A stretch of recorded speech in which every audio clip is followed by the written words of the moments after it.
Samantala, inihiga ni Gregory si Javier sa kama habang nasa nakasunod si Mang Rigor. Ano po nangyayari sa kanya, Mang Rigor? Pagtataka ng lalaking kabalyero. Hindi ko alam. Hindi pa ako nakaramdam ng ganito, nakalamig na katawan. Sagot ni Mang Rigor habang kinukumuta ng pamangkin. Magiging ayos lang siya? Tanong ni Gregory. Kakailanganin ko muna ng isang dahon ng guyabano para mapabuti ang daloy ng kanyang dugo. At ilang mga kumot, basta yung marami. Sa tingin ko hindi pa sapat ang kumot na ito sa kanya. Utos ni Mang Rigor. Lumabas si Gregory para kunin ang mga kailangan ni Mang Rigor. Napatingin si Mang Rigor kay Javier na patuloy na nanginginig sa kama. Halos mamutla na ang katawan ni Javier sa tindi ng nadaramang lamig. Para itong nasa loob ng refrigerator habang nakahubad. Hindi pa maintindihan ni Mang Rigor ang mga nangyayari.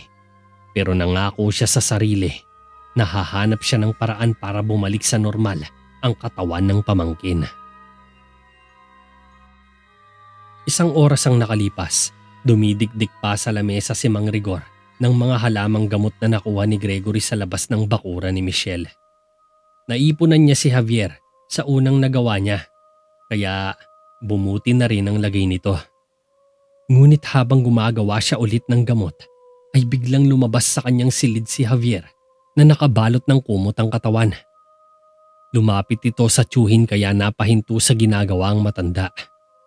Magkasama silang naupo sa mahabang upuan sa tabi ng lamesa habang seryosong nakatitig si Javier sa tiyuhin. Nang magsalita siya, ang boses niya sobrang lamig. Parang nanggaling sa kailaliman ng lupa. At ang mga mata niya napakalungkot. Parang walang kabuhay-buhay. Sino ba siya, tito? Seryosong tanong ni Javier. Ang nakita mo kanina ay si Caruso, ang tagapagbantay ng pinto sa daigdig ng mga espiritu. Paliwanag ni Mang Rigor. Bakit o siya nandun? Bakit siya nagpakita sa akin? Nagugulahang tanong ni Javier. Ito ay dahil sa nangyari. Ilang taon na ang nakakalipas. Sa pagsapit ng hating gabi ng bisperas ng samhain, ang mismong sandali kung kailan ang tabing sa pagitan ng dalawang mundo ay nasa pinakamanipis na bahagi. Hindi ito maaaring nagkataon lang. Marahil ay may taong nagbukas ng sagradong pintong yon na siyang naging dahilan para magpakita sa iyo si Caruso. Mahabang salaysay ni Mang Rigor. Pero bakit ako lang ang nakakakita sa kanya? Bakit ikaw hindi? Pagtataka pa ni Javier. Dahil meron kang malaking kapangyarihan, Javier. Para sa isang taong napakahusay, ang mga ganitong pangitain ay hindi karaniwan para sa isang tulad mo.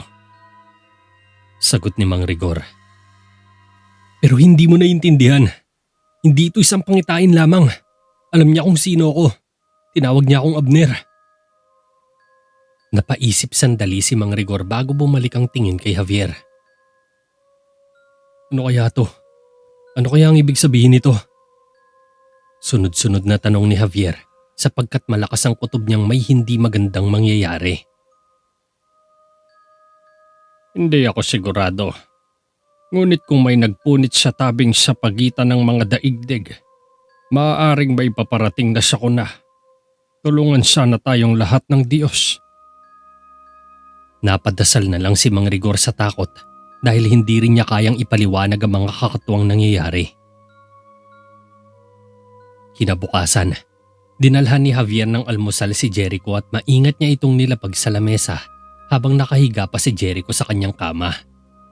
Ngunit lingid sa kanyang kaalaman ay kanina pa siya napansin ni Jericho bago pa siya makapasok sa silid. Nagtungo agad si Javier sa bintana at binuksan ni Javier ang kurtina. Javier! Sigaw ni Jericho nang masilaw ito ng araw sa labas. Tumagilid ito ng higa habang nakayakap sa unan. Napangiti tuloy si Javier. Ano? Tanong ni Javier. Nilagyan ni Jericho ng una ng mukha niya at pinilit na matulog ulit. Mabilis umakyat ang dugo ni Jericho sa ulo nang binulabog siya ng sunod-sunod na katok sa pinto. Napatingin ito kaagad kay Javier. Javier! Inis na wika ni Prinsipe Jericho. Hindi ako yun, no? Sagot ni Javier. Inalis ni Jericho ang unan nang pumasok sa loob ng silid si Nicolas. Nagkatinginan muna sina Nicolas at Javier bago lumapit ang lalaki kay Jericho. Pasensya na kamahalan, ngunit kailangan ka ngayon sa konseho para sa isang bagay na madalian. Sambit ni Nicolas. Dali-daling bumangon sa kama si Jericho at sinuot niya ang damit niya. Lumabas siya sa silid na sinundan naman ni Javier. Pagpasok nila sa konseho ay naabutan nilang nagtitipo ng ilang opisyales sa paligid habang nakapalibot naman ang mga kabalyero sa isang umiiyak na babae. Lumapit si Prinsipe Jericho sa tiyuhin niyang si Aragon. Ano nangyayari dito? Tanong ni Jericho. Inatake raw ang kanilang maliit na nayon. Sagot agad ni Aragon. Sino raw? Tanong uli ni Jericho. Hindi pa lubos na malinaw sa akin, Jericho. Tugon ni Aragon. Napabuntong hininga si Jericho at lumapit na lang siya sa humihikbing babae. Tumingin ito sa kanya habang nanginginig sa takot ang kanyang katawan. Anong pangalan mo? Tanong ni Jericho. Annalisa po. Umakbang palapit si Jericho ngunit nagsimulang mag-hysterical ang dalaga. Ipinatong ni Jericho ang isang nakakaaliw na kamay sa balikat ni Annalisa habang ito'y nakayuko at malumanay na nagsalita. Huwag ka matakot, Annalisa. Sambit ni Jericho. Tumingala sa kanya si Annalisa. Nagtama ang kanilang mga mata. Ngunit nababasa niya sa mga mata ni Annalisa ang magkahalong takot at kilabot. Isang pamilyar na tingin na tila may isang bagay itong kinakatakutan. Isang bagay na magpapagulat sa lahat ng nasa silid. Ako si Jericho, huwag ka matakot. Sabihin mo sa akin kung ano nangyari. Wika ni Jericho. Ang nanay ko, ang tatay ko, at ang kapatid ko, lahat sila. Nagsimulang tumulo muli ang malakristal na mga luha sa maamong mukha ni Annalisa. Nakaramdam ng awa si Jericho, kaya hinimas niya ng marahan ang likod ng dalaga. Ayos lang yan. Sambit ni Jericho. Tumango si Annalisa at nagpunas ng mga luha. Ano yung sinasabi mo na may umatake sa kanila? Nakakunot noong saad ni Jericho. Sabihin mo sino umatake sa kanila. Segundang tanong ni Jericho. Hindi ko alam. Hindi sila mga tao. Pero may mga hugis sila. Parang ulap.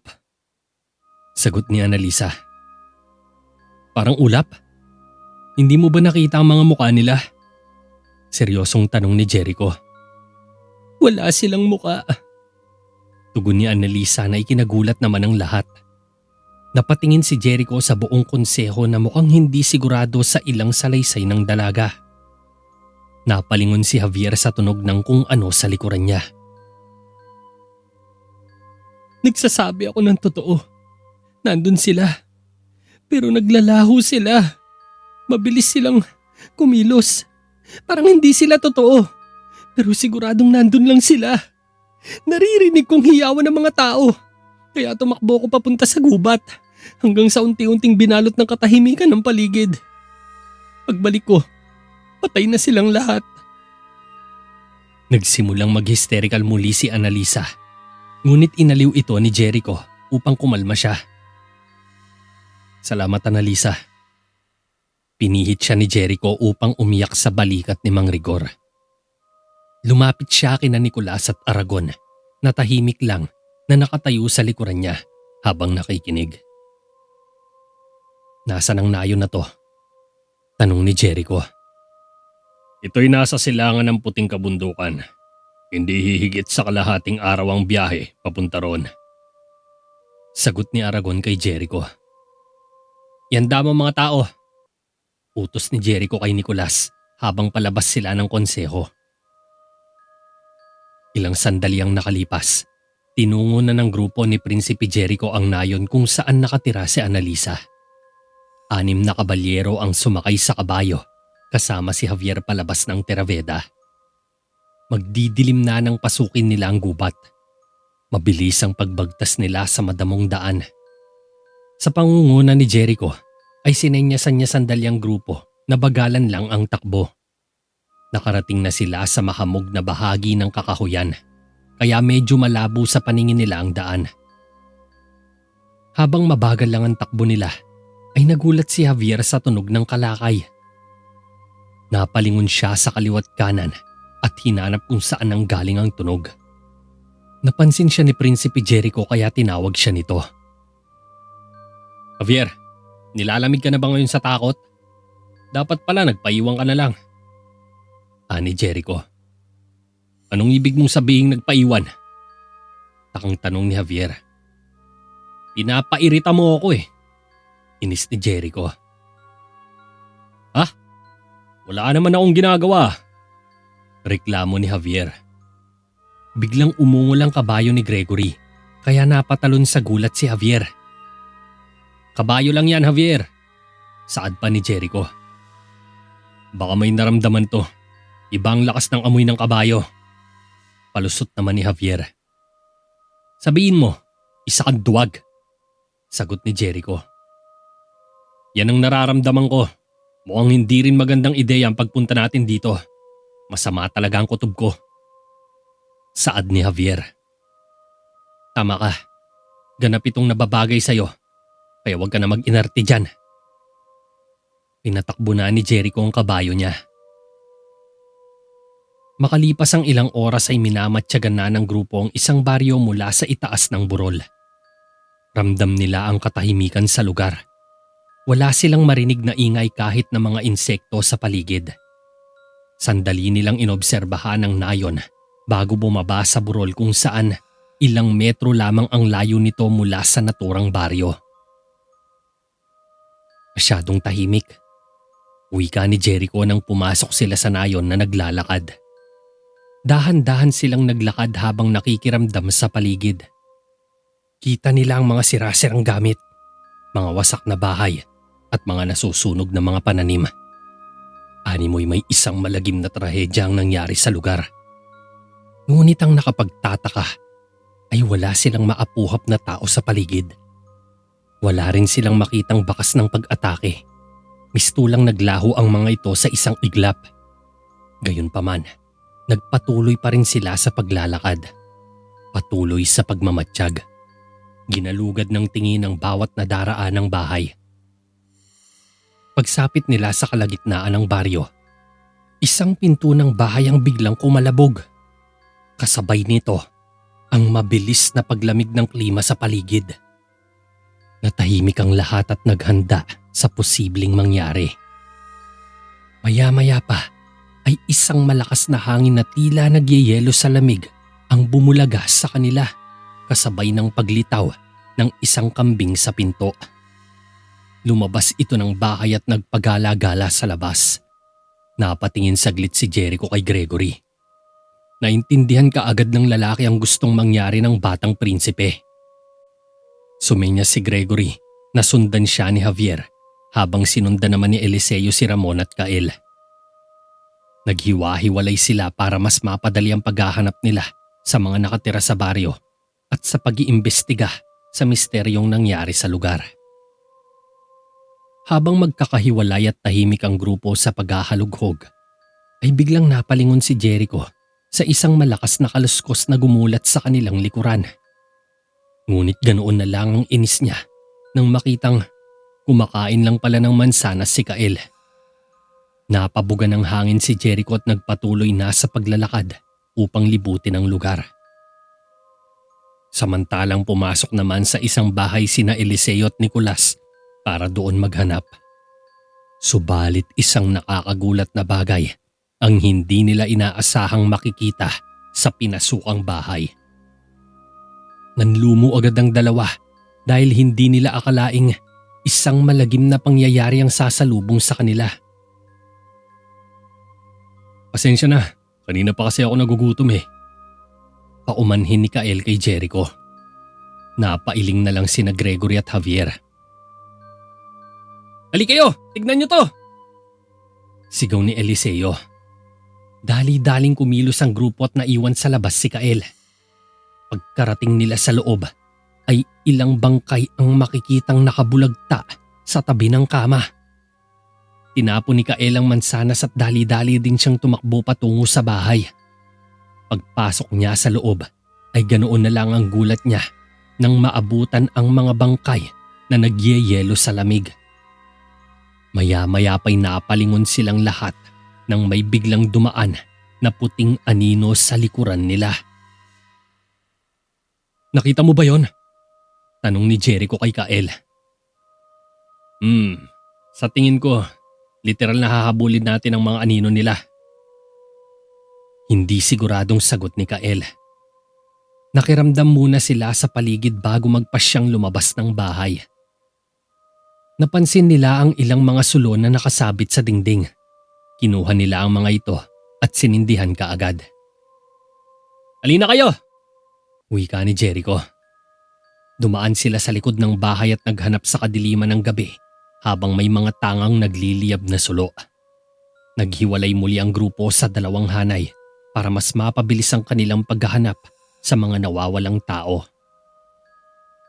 Habang abala ang iba sa paggalugad sa ibang dako, ay humiwalay si Javier kay Gregory nang marinig niya ang pagsara ng pinto sa isang kamalig. Dahan-dahan siyang lumapit sa may pinto pagkatapos ay maingat na binuksan ito. Pero naapatalo ng puso niya sa kaba nang biglang sumalubong sa kanya ang isang malamig na hangin. Huminga muna ng malalim si Javier bago nagpatuloy sa pagpasok sa kamalig. Nilibot niya ng tingin ang buong paligid, ngunit wala siyang nakitang tao o kakaiba maliban sa mga lumang gamit at inaalikabok na mga bagay sa paligid. Napansin ni Javier ang isang tambak na dayami sa sulok ng kwadra. Na-curious siya bigla kaya dahan-dahan niya itong nilapitan. Ngunit laking gulat niya nang biglang tumalo ng isang manok sa harap niya. Napahawak agad sa dibdib si Javier dahil sa kaba. Buti na lang pala ay hayop lang. Nakahinga siya ng maluwag. Ngunit ilang sandali ay isang taghoy ang narinig niyang sumigaw sa likuran niya at nakita niya ang isang siluet na papalabas ng kamalig. Mabilis na hinabol ni Javier ang sumisigaw na kaluluwa hanggang sa makarating siya sa labas. Ngunit hindi na niya ito naabutan. Bigla na lang itong nawala sa kadiliman. Nag-isip ng paraan si Javier at maya-maya pa ay gumamit ito ng hand sign at lumitaw mula sa kanang kamay niya ang isang bilog at nagliliwanag na energy beam. Gumamit siya ng incantation upang magsilbing liwanag niya sa kadiliman. Umaandap-andap ang energy beam, ngunit kalaunan ay naglaho din. Nag-hand sign muli si Javier at nangislap ng kulay dilaw ang sklera ng mga mata niya. Sumiklabang liwanag sa kamay niya ngunit kalaunan ay namatay din ito. Para itong isang kandilang nagpapatay sindi sa loob ng baso. Sa pangatlong pagsubok ni Javier ay wala ding nangyari.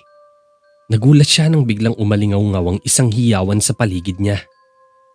Napatingin si Javier sa ere at laking gulat niya nang makitang bumubulusok sa kanyang isang malamig na espiritu.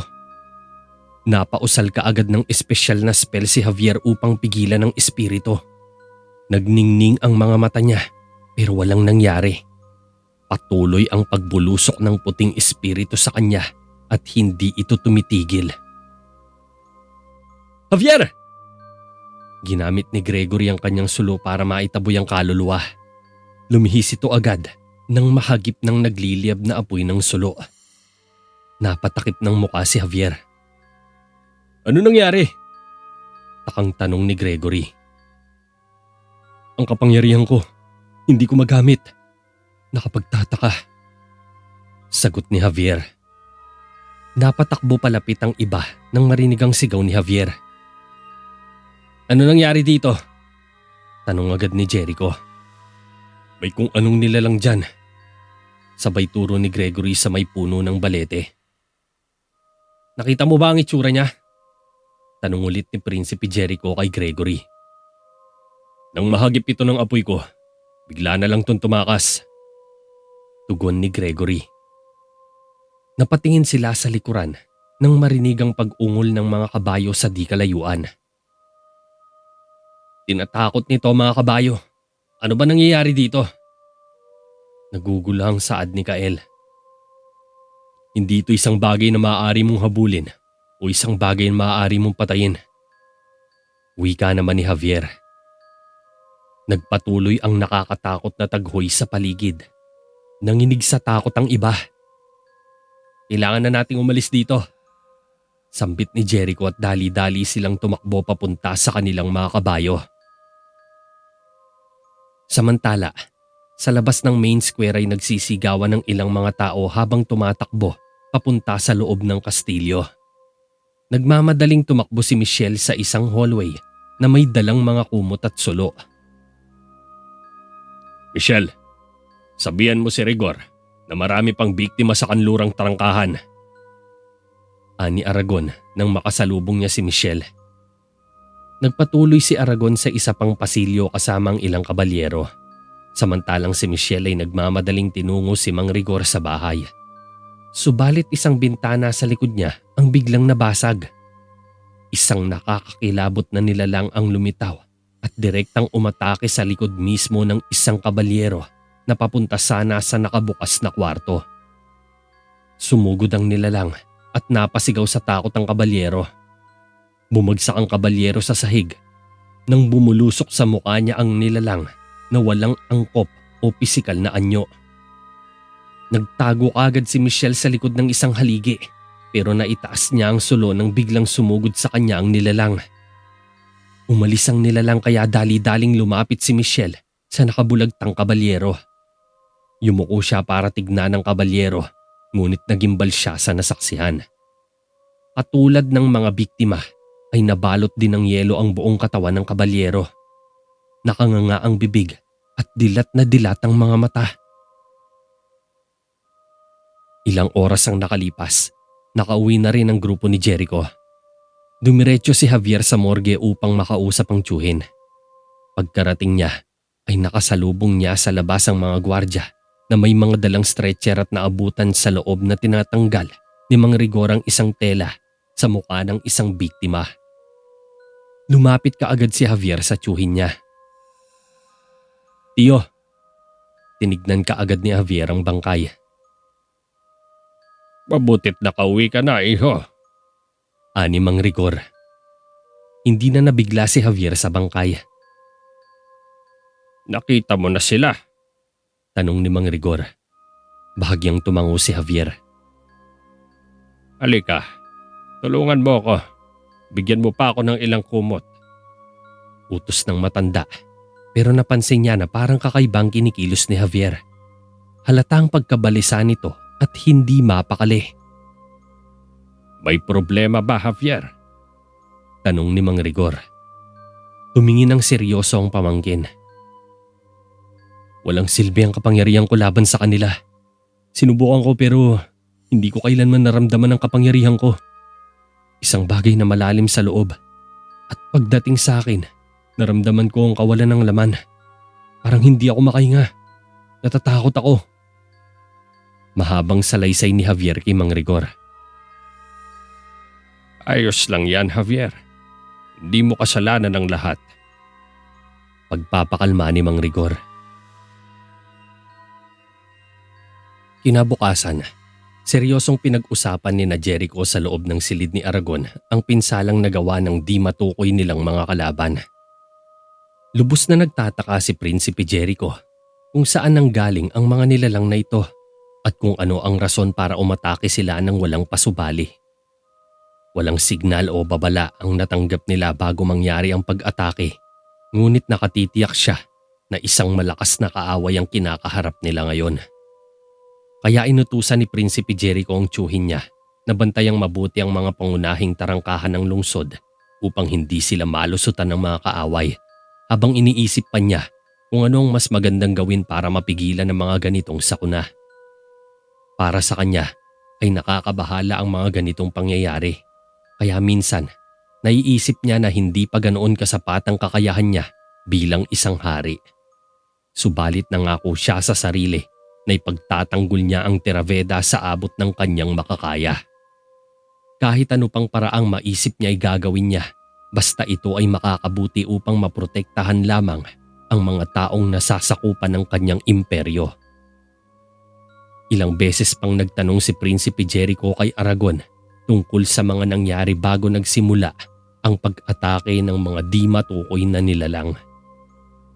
At nagulat siya sa mga nalaman sa tiyuhin niya. Mula nang dumating si Aragon sa Theraveda, ay ito na ang itinalagang advisor ni Jericho para alalayan siya sa pamumuno, kaya buo ang tiwala niya dito. Si Aragon lamang ang inihingan niya ng payo at hindi siya binibigo nito. Nakapagbigay ito sa kanya ng maiinam na resulta. Madalas ay siya ang nagsasabi sa mga dapat gawin ni Jericho. Kaya bago gumawa ng desisyon si Jericho, ay kumukonsulta muna siya sa tiyuhin. Siya na rin ang nangangasiwa sa mga pumapasok at lumalabas na kalakal sa lungsod. Dahil mahusay din ito pagdating sa aspetong pang-ekonomiya at sandatahan. 50 katao na ang nasawi sa atin. Ngunit sa tingin ko ay higit pa roon ang darating sa susunod na mga araw. Dahil ang ilang mga biktima ay hindi na umaabot ng buhay sa pagamutan. Tumatagal kasi ang sakit na ito simula 3 hanggang 4 na araw. Pinakapangunahin rito ay mula sa ibabang bayan. Marami na kasi ang pasyenteng dinadala sa pagamutan. At yung iba ay hindi pa nagagamot dahil wala pang lunas na nagagawa si Rigor. Mahabang paliwanag ni Aragon. Biglang pumasok sa silidang magtiyuhin na sina Mang Rigor at Javier dahil ipinatawag rin ito ni Jericho. Tahimik na nakinig ang dalawa habang nag-uusap sa sala sina Prinsipe Jericho at Aragon. At sa tingin mo, wala ring paraan para labanan sila? Tanong pa ni Prinsipe Jericho. Wala. Ang tanging sandata na lang natin ay mga sulo. Subalit hindi sila pinapatay ng liwanag. Bagkus ay tinataboy lang sila nito. Pahayag ni Aragon. Umikot si Jericho sa lamesa at napahawak sa likod ng isang upuan. Mahigpit niya itong hinahawakan habang nakatitig sa kawalan. Tumingin siya sa tiyuhin. Kung ganon, anong klaseng nilalang sila? Naguguluhang tanong ni Prinsipe Jericho. Sila ang mga Dorotya kabahalan. Ang mga espiritu ng mga patay. Sa bisperas ng samhain sa panahon ng lumang relihiyon, ang mga matataas na saserdote ay nagsagawa noon ng isang paghahain ng dugo upang palayain sila sa espiritual na mundo. Sabat ni Mang Rigor. Ngunit sino ang gagawa ng ganong bagay ngayon? Tanong ni Aragon kay Mang Rigor. Walang iba, kundi si Raya. Sagot ng matanda. Paano ko naman nakasisiguro na siya nga ang may pakana nito? Saad ni Jericho. Alam nating lahat na naglalakbay siya patungo sa isla ng pinagpala. Tugon ni Mang Rigor. Ang babaeng yon, paano natin matatalo mga nilalang na to? Wika ni Prinsipe Jericho. Hindi ko rin alam, kamahalan. Wala pang mga mortal ang nakakaligtas sa kanilang mapaminsalang pagwasak. Paliwanag ni Mang Rigor. Natahimik si Prinsipe Jericho sa sinabi ng manggagamot. Gumulo ang utak niya. Parang lalo tuloy siyang mahihirapan sa sitwasyon nila. Hindi siya makapag-isip ng paraan kung ano nga bang dapat gawin para harapin ang mga kaaway dahil hindi sila isang mortal kundi mga espiritu na nagmula sa espiritual na mundo. Wala silang mga pisikal na anyo kaya walang sandata ang maaaring makapuksa sa kanila.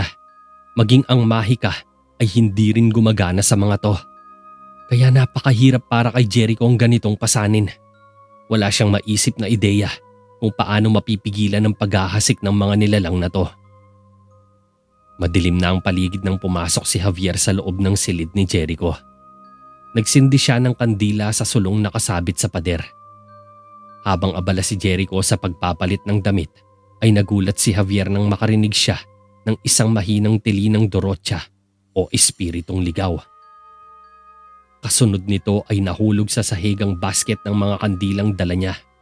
Ang isa ay mabilis na gumulong palapit sa mga kortina. Napatigil sa ginagawa si Javier at tinignan siya ni Prinsipe Jericho na medyo nagtataka. "Pasensya na, akala ko may narinig ako," wika ni Javier. Napansin din ni Jericho ang kandila. "Ano yon? Gagamba?" tanong ni Jericho. Nakita ni Javier na gumalaw ang kurtina at tinitigan muli ang kandila sa sahig. Pinagmasdan saglit ni Jericho si Javier na tila alanganin sa paglapit sa kurtina. Gustong takutin ni Jericho si Javier, kaya inutusan niya ito na kunin ang kandila sa kurtina. Subalit natatakot na lumapit si Javier. "Kunin mo na, dali!" utos ni Jericho. Sa halip na lumapit ay kinuha na lang ni Javier ang basket ng mga kandila. Ngunit pareho silang nagulat at napatingin sa kurtina nang bahagya itong gumalaw. Nagkatinginan sina Jericho at Javier. "Gusto mo bang tawagin ko pa ang isa sa mga kasambahay para gawin to para sa'yo?" wika ni Jericho. Napalunok ng laway si Javier. "Ano ka ba? Hindi to biro!" saway ni Javier. "Oo, alam ko. Napakaduwag mo talaga kahit kailan." Lumapit si Jericho sa kurtina. Ginamit niya ang espada para hawiin ito, ngunit wala siyang nakitang anumang nagtatago sa likod ng kurtina. Nakahinga ng maluwag si Javier. "Kita mo na, Javier, hindi ako magiging katulad mo. Hindi ko kailanman hahayaan ang sarili na magmukhang walang gulugod." Pinulot ni Jericho ang kandila at lumapit ito kay Javier. "Oh, talaga? Iba ako sa'yo, no? Hindi ko hahayaang magmukhang walang puso at tamad ang tulad mo." Pabalang na sagot ni Javier. Tumaas ang isang kilay ni Jericho. "Ano ka mo?" Medyo naaasar dito si Jericho. "Wala. Ang ibig ko sabihin, mas matapang ka pa sa inaakala ko." Palusot pa ni Javier. "Umayos ka, Javier." Banta pa ni Jericho. "Talagang maayos ako. Hindi nga ako tumatawa eh." Sagot naman ni Javier. "Dahil hindi ka nakakatuwa." Binigay ni Jericho kay Javier ang kandila. Maya-maya pa'y napalingon silang dalawa nang marinig ang tili ng Dorocha. Nagkatinginan muli sila sa isa't isa. "Hindi ka ba natatakot?" Seryosong sabi ni Javier. "Sa totoo lang, natatakot ako. Baka higit pa sa takot mo. Pero ayokong mawala ang lahat dahil sa takot kong to." Bahagyang napangiti si Javier sa sinabi ni Jericho. Samantala, nagsindi ng apoy ang mga bantay sa mga rehas na bakal sa buong lungsod upang itaboy ang mga ligaw na espiritu na magtatangkang pumasok sa Terraveda. Isang Dorocha ang dumaan sa ilang kandilang nakasabit sa dingding ng bahay ni Mang Rigor habang abala ang manggagamot sa paggawa ng mga gamot. Napalingon si Mang Rigor nang namatay ang ilan sa mga kandila. Napahinto siya sa kanyang ginagawa ng sumigawang Dorocha bago lumabas ng bahay. Nakaramdam tuloy siya ng matinding kilabot sa katawan. Sa kabilang banda, kasalukuyang nagpapatrolya ang ilang mga kabalyeros sa mga lansangan sa ibabang bayan gamit ang mga sulo upang bantayan ang mga kabahayan dito. Pinangungunahan sila ni Ramon at Eliseo, ngunit panakanakang napapahinto si Ramon kapag may nararamdaman o naririnig siyang gumagala sa paligid.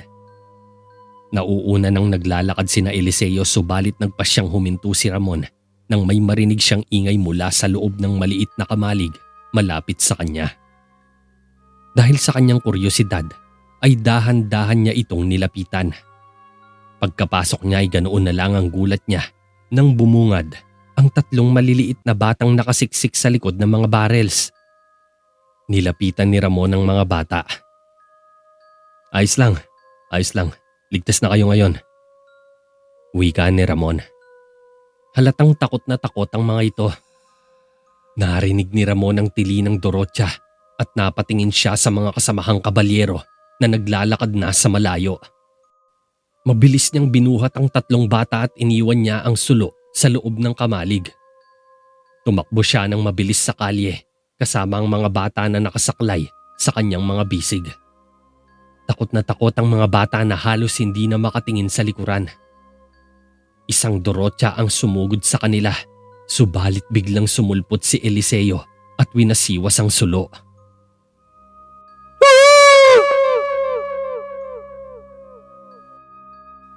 Sigaw ng Dorocha nang itaboy ito ni Eliseo. Kinuha kaagad ni Eliseo ang isa sa mga bata kay Ramon at dinala nila ang mga ito sa kanilang mga magulang na nasa ligtas na lugar. Salamat sa tulong mo, Eliseo. Wika ni Ramon. Hindi ko kayang ibigay sa iyo ang lahat ng kalwalatian, hindi ba? Pabirong sagot ni Eliseo kay Ramon at napangiti sila sa isa't isa. Pagputok ng araw, makikitang malungkot na pinagmamasdan ni Jericho ang nagsisiksikan ng mga taga-nayon sa plaza ng Main Square. Dala ang mga gamit na kinaya nilang dalhin. Puno ng mga nagsilikas ang plaza at minamanduhan sila ng mga gwardya upang ihatid sa kanilang mga tutuluyan. Pansamantala muna silang mananatili sa mga evacuation center na ibinigay sa kanila ni Jericho upang kanilang masilungan hanggat hindi pa napupuksa ang mga espiritong gumagala sa iba't ibang dako ng lungsod. Habang nakasilip sa bintana si Jericho, ay nasa likod naman niya sina Mang Rigor at Javier. Nasa loob din ng silid niya si Aragon na naghihintay ng utos niya. Matapos ang ilang sandali ay nagtungo sila sa silid ng konseho at dito ay dahan-dahang tinalakay ni Jericho ang maaaring gawin sa nagsilikas na taga-nayon. Galing sila sa kalapit na nayon. Nagtungo sila sa Terraveda para sa proteksyon. Lahat sila ay umaasa sa iyo, kamahalan. Wika ni Mang Rigor kay Prinsipe Jericho. Kung ganon, ibibigay natin sa kanila yon. Sagot naman ni Jericho. Pero hindi natin maaaring ilagay ang lahat ng ito sa komplikadong sitwasyon, kamahalan. Maaaring magkagulo ang lahat kapag isa sa kanila ay inatake ng mga nilalang na yon. Sabat naman ni Aragon. Napatingin sa kanya si Mang Rigor na medyo nabigla sa sinabi ng matanda. Inaasahan pa niyang may maipapayo itong maganda, ngunit kabaligtaran pa ang kanyang narinig. Mas gusto pa nitong isugal ang buhay ng mga tao kesa sa kaharian na iniingatan at pinoprotektahan ito. Kailangan pa rin nating subukan. Seryosong tugon ni Prinsipe Jericho kay Aragon. Paano? Hindi tayo mabubuhay ng ganito, Jericho. Dapat tayong gumawa ng paraan upang talunin ang mga nilalang na to. Matigas na wika ni Aragon. May isang bagay pa. Baka nakatago lang ito sa libro, Mang Rigor. Dapat meron tayong isang sagot na mahanap. Ang inihingi ko lang ay isang bagay na maaari nating ilaban sa kanila. Wika ni Jericho kay Mang Rigor. Imposible ang hinihiling ninyo, kamahalan. Ang Dorocha ay hindi matatalo ng espada at palaso. Kung tama ako, ang tabing sa pagitan ng dalawang mundo ay nabuksan na. Kung gayon, mayroon lamang isang landas na bukas sa atin. May dapat na maglakbay sa isla ng pinagpala at ayusin ito. Paliwanag ni Mang Rigor. Napatingin sa kanyang tatlo. At paano ko gagawin yon? Tanong ni Jericho. Hindi ako sigurado.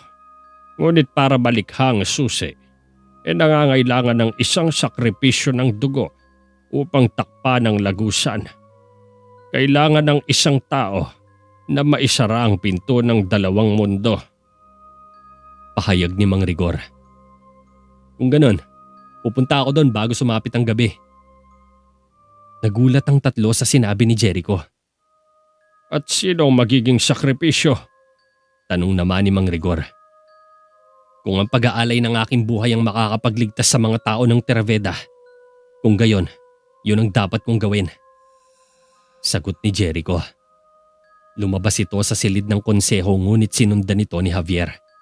Nag-aalala siya sa pinaplano ni Jericho kaya nag-isip siya ng paraan para tulungan ito. Pagkatapos ng pagpupulong ay lumabas si Aragon sa Terraveda. Sakay ng kabayo ay mabilis niyang binagtas ang kakahuyan. Sa gitna ng gubat, huminto ang kabayo ni Aragon. Tinali niya ito sa isang puno. Ilang metro mula sa kinatatayuan niya ay may isang luma at abandonadong bahay ang nakatayo.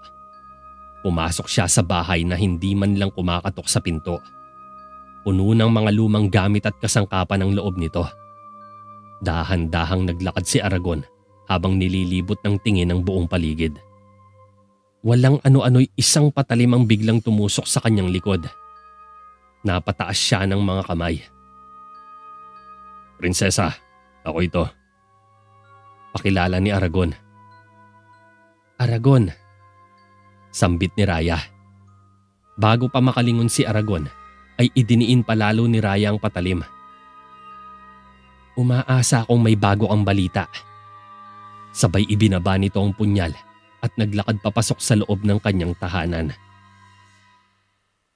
"Sabihin mo sa akin, anong mga narinig mo sa palasyo?" Seryosong tanong ni Raya. "Lugmok na ang kaharian," sagot ni Aragon. Mas magandang pakinggan yan." Nagtungo si Raya sa sala. Sinundan naman ito ni Aragon. "Grabe talaga." Sabay tawa ni Aragon. "Paanong mga mahihirap na tao?" tanong pa ni Prinsesa Raya. "Mas maraming nalalagas tuwing gabi." Sa mga oras na to, ay naghihirap na si Jericho. Litong-lito na siya sa mga nangyayari. Nakangising sagot ni Aragon. "Nakakahiya ang hari nila." Wika ni Raya. "Dapat mong malaman na balak ni Jericho na puksain ang mga alaga mo." Saad ni Aragon. "Imposible niyang magawa yon." May panunoy ang sagot ni Prinsesa Raya. "Nagkakamali ka. Sa mga oras na to ay naghahanda na siyang magtungo sa isla ng Pinagpala habang nag-uusap tayo ngayon. Kung hindi siya mapapatay ng mga dorotsa sa daan, ang ating matapang na munting tupa ay nagnanais na isakripisyo ang kanyang sarili upang ayusin ang tabing." Pahayag ni Aragon. Napaisip si Raya at tumalikod kay Aragon. "May bumabagabag ba sa'yo, Raya?" Pagtataka bigla ng matandang taksil. "May isang bagay na sinabi sa akin si Caruso. Nagsalita siya tungkol sa isang taong tinatawag na Abner. Sinabi niyang ito ang wawasak sa mga plano ko." Nag-aalangang wika ni Raya. "Ang iyong kapalaran? Anong ibig niyang sabihin dito?" tanong naman ni Aragon. "Hindi ko alam. Hanggang doon lang ang sinabi niya. Hindi ko pa nakita ang Abner na ito. Ngunit madalas ko siyang mapanaginipan sa bawat pagtulog ko." Paliwanag ni Raya. "Huwag mo nang isipin ang bagay na yan, Raya. Dapat tayong magdiwang dahil mamamatay na si Jericho sa loob ng ilang araw. Naiiwang bukas ang trono para sa nararapat na tagapagmana ng Terraveda." Nakangisi si Aragon. Umupo si Jericho sa tabi ng kanyang ama na tila wala sa katinuan. Nalulungkot siya sa sitwasyon nito dahil halos 1 taon na rin ang nakalipas mula nang mawala sa sariling pag-iisip si Haring Argo. Simula nang mangyari ang masamang delubyo sa kanilang pamilya ay parang nawala na rin ito ng ganang mabuhay. "Maraming bagay ang kailangan kong pasalamatan. Ang dami mong tinuro sa akin. Higit sa lahat, tinuruan mo ako kung paano maging isang prinsipe. Sana sa pagkakataong to, ipagmalaki mo ko." Hindi na napigilan ni Jericho ang sarili at bumuhos na ang kinikimkim niyang emosyon habang nakatayo si Michelle sa pintuan. Tumayo si Jericho. Hinawakan ng baba ni Haring Argo at hinalikan ng noo nito. Tumalikod na si Jericho para umalis, subalit nagulat siya nang hawakan ng mahigpit ng kanyang ama ang braso niya. Nabigla siya nang makitang tumutulo ang luha ng kanyang ama. "Huwag mo akong iwan." Pakiusap ni Haring Argo. Hinawakan ni Jericho ang kamay nito. "May kailangan pa akong gawin, ama. Maiwan na kita." Malungkot na sagot ni Jericho. "Makinig ka sa akin." Pigil ni Haring Argo. Pinisil ni Jericho ang kamay ng kanyang ama tsaka pinunasan ang kanyang mga luha. Medyo natuwa siya bago umalis dahil may natitira pa palang katinuan sa isip ng kanyang ama. Isa lang ang ibig sabihin nito para sa kanya. Maaari pa ring makabalik sa normal si Haring Argo. Mas lalo siyang natuwa nang makita niya si Michelle na siyang nagpapatatag ng kanyang kalooban. Bukod rito, malaki din ang utang na loob niya sa dalaga dahil sa kabila ng mga nangyari sa kanyang ama ay mas pinili pa rin niyang alagaan si Haring Argo kahit na malaki ang kasalanan nito sa pamilya niya. Nakangiting pinuntahan kaagad ito ni Jericho sa may pinto.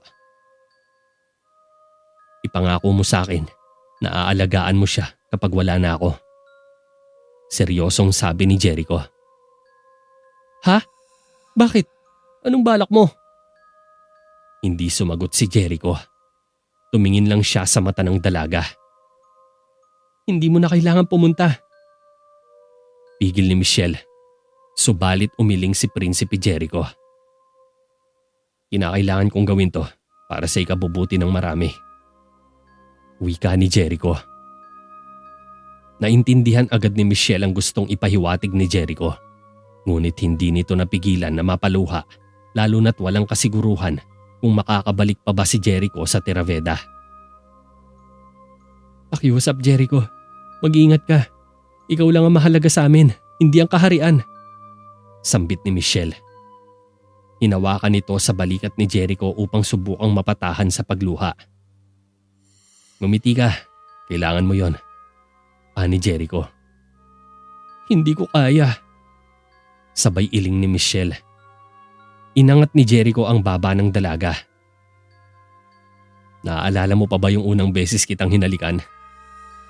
Ngumiti si Michelle. Napangiti rin si Jericho sa reaksyon ng dalaga. "Ayan, yan ang alaalang dadalhin ko sa aking paglalakbay. Ikaw na bahala sa aking ama." Nakangiting wika ni Jericho at nagyakapan sila. Niyakap siya ng mahigpit ni Michelle. Nag-aalala pa rin ito kay Jericho at sa mga posibleng mangyari kapag nakarating na ito sa isla kung saan punong-puno ng hiwaga at kababalaghan. Matapos ang ilang paghahanda ay nagsimula ng kumilos ang grupo ni Jericho para sa mahabang paglalakbay patungo sa isla ng Pinagpala. Nakipagtipon ng 6 na tao si Jericho kasama na si Javier upang samahan siya sa paglalakbay. 6 mo'y bumagal ang oras sa paligid ng mga kabalyero habang sila ay papalabas sa pangunahing tarangkahan ng lungsod. Desidido na silang samahan si Jericho at tulungan ito sa laban niya. Pinagtitinginan sila ng mga tao na umaasang magdadala sila ng tagumpay sa misyon pagbalik nila. Alam ng mga kabalyero kung gaano kahirap o kabigat ang responsibilidad na nakapatong ngayon sa balikat ni Jericho. Kaya ang tanging magagawa lang nila ay suportahan ito at bantayan kahit buhay pa nilang maging kapalit.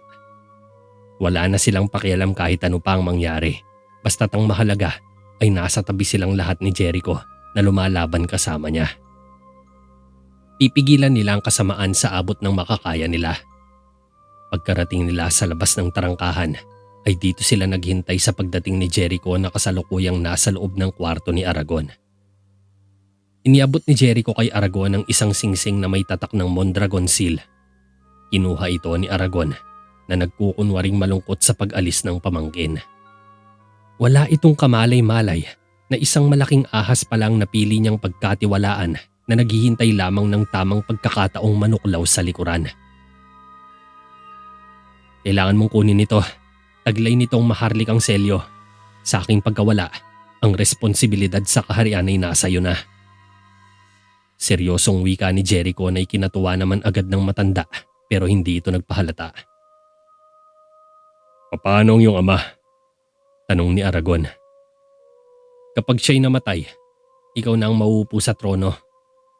Sagot ni Prinsipe Jericho. Pero Jericho, hindi maaari. Napatigil sa pagsambit si Aragon habang nakatitig sa mga mata ni Jericho na may seryosong ekspresyon. Ikaw lang ang taong pinagkakatiwalaan ko, Tiyo. Kaya gawin mo ang makakaya mo alang-alang sa mga tao. Tugon ni Jericho. Nakikiusap ako sa iyo, Jericho. Alang-alang sa kaharian. Baka may ibang paraan pa. Ibinalik ni Aragon ang singsing sa kamay ni Jericho para maging ganap ang kanyang intensyon at hindi kahina-hinala kay Jericho ang pagpapanggap. Buo na ang isip ko. Nagpapasalamat lang ako na nandito ka. Iniwan na ni Jericho si Aragon dala ang singsing. Gumuhit ang malaking ngiti sa mukha ng matanda nang makaalis si Jericho. Sandaling panahon na lang ay matutupad na ang pangarap niyang maupo sa trono ng mga Mondragon. Nagpapasalamat siya kay Prinsesa Raya dahil pumapabor na sa kanila ang lahat. Pumasok si Mang Rigor sa bahay habang nag-iimpake na rin si Javier sa lamesa. Nagulat ito nang malamang sasama pala ang pamangkin sa napakadelikadong misyon ni Prinsipe Jericho. Javier, anong ginagawa mo? Lumapit siya kay Javier upang pigilan nito sa pag-iimpake. Nakatadhana na sa aking protektahan si Jericho. Alam mo na yun, di ba? Saad ni Javier. Paano? Ang iyong mahikay walang panama laban sa mga Dorotya. Wala kang kakayahang labanan sila. Wika naman ni Mang Rigor. Kung ganon, kailangan kong isakripisyo ang aking sarili kapalit niya. Sagot ni Javier na ikinabigla ng matandang manggagamot. Hindi pwede. Nahihibang ka na ba talaga, ha? Patuloy sa pagpigil si Mang Rigor. Ang buhay ko'y madalas minamarkahan ng tadhana. Kung ito man ang aking kapalaran, hindi ako natatakot. Ikatutuwa akong mamatay alang-alang sa pangarap na may tayo ang aming sarili sa lugar kung saan hindi na matatakot ang mga tao sa paggamit ng mahika. Mahabang litanya ni Javier. Hindi nakapagsalita si Mang Rigor.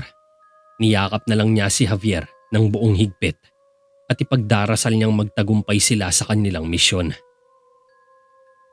Sa labas naman ng tarangkahan, nakatingin si Gregory kay Michelle habang ito'y papalapit sa kanya. Sumakay na si Nakael sa mga kabayo at nakahanda na sa pag-alis. Michelle, malumanay na sambit ni Gregory. Bibigyan mo ba ako ng kaunting pabor? Tanong ng dalaga na bahagyang nakangiti. Kahit ano, sagot ni Gregory. Napatingin si Michelle kay Jericho na papalabas sa gate ng lungsod kasama si Javier na may dalang bag. Ingatan mo siya para sa akin. Iuwi mo siya sa Terraveda kahit anong mangyari. Biglang sumeryoso ang mukha ni Gregory nang makuha niya ang sinasabi ni Michelle. Gumuhit ang lungkot sa mukha niya at medyo nadismaya. Pangako, poprotektahan ko siya sa abot ng aking makakaya. Nasa iyo ang aking pangako. Masakit man pero ngumiti pa rin siya sa harap ni Michelle. Medyo nahihiya siyang ipakita na nalulungkot siya, subalit ginawa niya pa rin ang lahat para ikubli ang nararamdamang sakit kahit ang totoo ay nasasaktan siya. Nagagawa pa rin niyang ngumiti dahil hanggang ngayon ay umaasa pa rin siya sa dalaga. Mahal niya pa rin ito kahit na hindi siya ang pinili nito. Salamat sa iyo, Gregory. Matamis ng ngiti ni Michelle at naglakad na pabalik sa kastilyo. Pagkalipas ng ilang oras, naglalakbay na ang grupo sa masukal na gubat. Habang binabagtas nila ang malawak na kakahuyan, ay napansin ni Jericho ang isang maliit na yungib sa unahan, kaya nagpasya siyang ipagpabukas na ang paglalakbay nila dahil medyo alanganin na rin ang oras. Bumaba silang lahat sa mga kabayo nila upang maghanda sa paggawa ng campsite. Eliseo, bantayan mo ang mga kabayo natin. Kailangan nila magpahinga at kailangan ko rin ng magboboluntaryong kumuha ng mga kahoy. Utos ni Jericho. Tumakbo ang binatilyo sa mga kabayo at inipon niya ito sa iisang lugar. Ako na ang gagawa niyan. Presenta agad ni Javier. Tumakbo ito papunta sa kakahuyan. Pinagmasdan nito ni Gregory bago siya sumunod. Hindi ka dapat nandito. Wala kang kapangyarihan. Wika ni Gregory nang maabutan niya si Javier na nangunguha ng mga tuyong sanga ng puno sa buong paligid. Hindi na mahalaga yon. Ang importante, may maitutulong ako sa kanya. Sagot ni Javier. Hindi ka man dirigma, Javier. Ayokong nakikita ka nasasaktan. Kung may bala kang umalis bukas, sasabihin ko ito kay Jericho upang pigilan ka. Pabala ni Gregory. Tungkulin natin protektahan ng Terraveda kahit ano pa mangyari. Napatango na lang si Gregory. Nagpatuloy sa pamumulot ng mga tuyong kahoy si Javier. Iniipon niya ito lahat sa bisig niya. Sinusundan ito ni Gregory. Ang totoo, tungkulin ko talagang protektahan si Jericho tulad mo. Tiyak na naiintindihan mo rin yon. Wika pa ni Javier sa kaibigan. Naiintindihan ko naman pero napakadelikado pa rin ang gagawin mo. Maaari ka mapahamak. Nagulat si Gregory nang ngumiti lang si Javier. Mukhang desidido na talaga itong ibuwis ang buhay alang-alang kay Jericho. Napailing na lang si Gregory. Napabuga siya ng hangin sa katigasan ng ulo ng kaibigan. Pagkagat ng dilim, makikitang tulog na tulog si Raya sa kanyang kama. Papaling-paling ang kanyang ulo habang nakikita niya sa panaginip ang mga pula at itim na banner na nakakalat sa isang larangan ng digmaan na may mga nakahilatang bangkay ng mga kabalyero. Nakatambak ang napakaraming palaso at sibat na tumusok sa mga bangkay. Napadako ang atensyon niya sa isang uwak na nakadapo sa isang helmet na nababalot ng dugo. Mabilis itong lumipad nang mapansin siya nito. Sa tabi ng helmet ay nakita niya ang isang kampilan na nakatarak sa dibdib ng isang kabalyero. Sa kabilang bahagi ay nakita niya ring naglalakad ng mag-isang matandang ermitanyo na may puting tungkod. Lumapit ito sa kanya habang siya ay gumagapang at naghihingalo sa lupa. Tulungan mo ako, Abner. Pakiusap. Pilit na inaabot ni Raya ang kulubot niyang kamay sa matandang ermitanyo mula sa posisyon niya ng pagkakadapa sa lupa habang nanginginig ang kanyang kamay. Nabigla si Prinsesa Raya nang tumitig sa kanya ng matalimang ermitanyo. Ito ba talaga ang gusto mo, Raya? Ito ba? Galit na tanong ng matandang ermitanyo. Pakiusap. Tulungan mo ako. Ah! Sa huling sigaw ay nagising si Raya sa kanyang kama. Ito na ang pang-apat na beses na nasilip niya sa paniginip niya si Abner sa loob ng 1 linggo. Ang taong sinasabi ni Caruso mula sa propesiya na magiging mortal niyang kalaban. Sa unay parang natatakot si Raya, ngunit ang sumunod na nangyari ay biglang bumangis ang itsura niya na parang gusto niya nang harapin ang nakatakdang kalaban. Puot at galit ang bumuo sa puso niya nang sumagi sa isip niya si Melissa. Humanda ka sa akin, Abner. Humanda ka. Gamit ang kapangyarihan ni Melissa, tatapusin kita. Nanlilisik ang mga mata ni Raya habang ito ay nakatitig sa kawalan. Pagkatapos namang mag-almusal ng grupo ay nagpatuloy na sila sa paglalakbay. Tinawid nila ang ilang batis at mga bundok sa bahaging katimugan.